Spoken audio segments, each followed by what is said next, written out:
Everyone, welcome to my kitchen my test. আজকে share করব সম্পূর্ণ নিরামিষ একটি এঁচোড়ের রেসিপি। চ্যানেলে নতুন হয়ে থাকলে অবশ্যই চ্যানেলটি সাবস্ক্রাইব করে আমার পাশে থাকবে আর পাশে রাখা বেল আইকনটি প্রেস করে দেবে নতুন নতুন ভিডিওর আপডেট সবার আগে পাওয়ার জন্য। প্রথমেই রান্নাটি করার জন্য মশলা করে নিচ্ছি।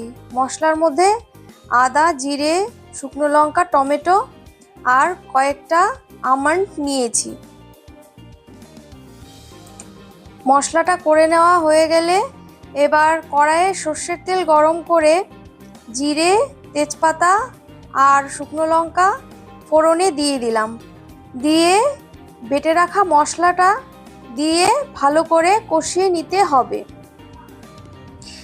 আমি এই এঁচোড়ের রেসিপিটি একদমই ঘরোয়া পদ্ধতিতে করেছি, একদমই কম তেল মশলায়, স্বাস্থ্যের কথা মাথায় রেখে।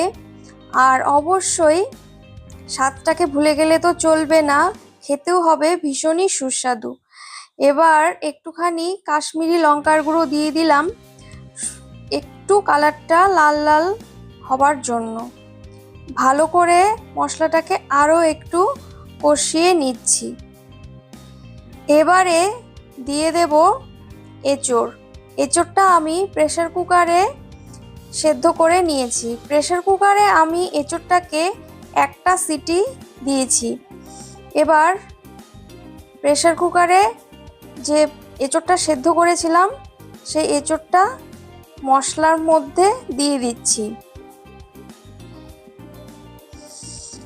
এঁচোড়টা একদম গলে যায়নি, আবার শক্তও নেই। মশলার সাথে সুন্দরভাবে কষিয়ে রান্না করলে খুব সুন্দর লাগে খেতে।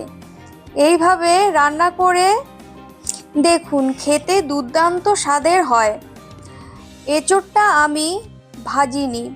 সাধারণত এঁচোড় রান্না করার সময় তেলে ভেজে তারপরেই মশলার সাথে কষিয়ে রান্না করা হয়, কিন্তু আমি এখানে এঁচোড়টাকে সেদ্ধ করে রান্না করেছি। এখানে স্বাদের জন্য লবণ দিয়ে দিলাম আর পরিমাণ মতো হলুদ দিয়ে দিলাম। এবার লবণ হলুদটাকে সুন্দরভাবে মিশিয়ে নিতে হবে। যারা মনে করেন সবসময় সবজি ভেজে রান্না না করলে রান্নার স্বাদ ভালো হয় না, তাদের ভুল ভেঙে যাবে। এইভাবে একবার রান্না করে দেখুন, তাতে স্বাস্থ্যও ভালো থাকবে আর স্বাদও বজায় থাকবে। পরিমাণ মতো জল দিয়ে দিলাম, ভালো করে নেড়ে নিয়ে এবারে একটু ঢেকে দেব। মশলা আর লবণ হলুদের সাথে এঁচোড়গুলোর একটু মিলমিশ হয়ে যাবে ভালোভাবে। এবার ঢাকনাটি তুলে নিচ্ছি। এবার আরও একবার নেড়ে চেড়ে হালকা করে একটু কষিয়ে নিতে হবে।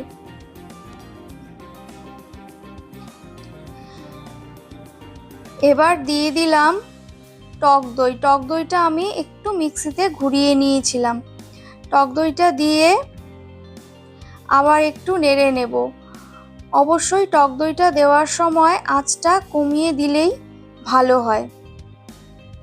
ভালো করে একটু কষে নিতে হবে।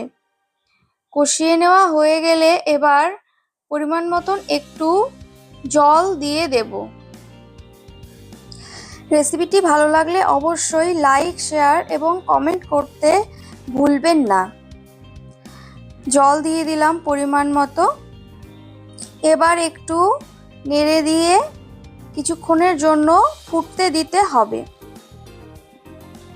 ফুটে গেছে, আরও একটু জল দিয়ে দিলাম।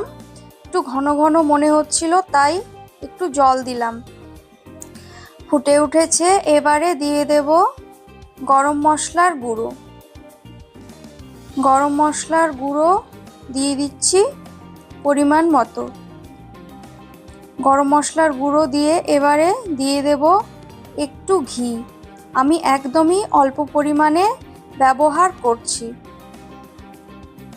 একদমই অল্প তেল মশলায় রেডি হয়ে গেল এঁচোড়ের recipe.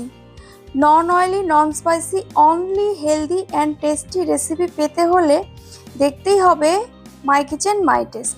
My kitchen my taste মানেই কম তেল মশলায় সুস্বাদু এবং স্বাস্থ্যকর রেসিপি, যা স্বাস্থ্যেরও খেয়াল রাখে আবার স্বাদও বজায় থাকে। ধন্যবাদ।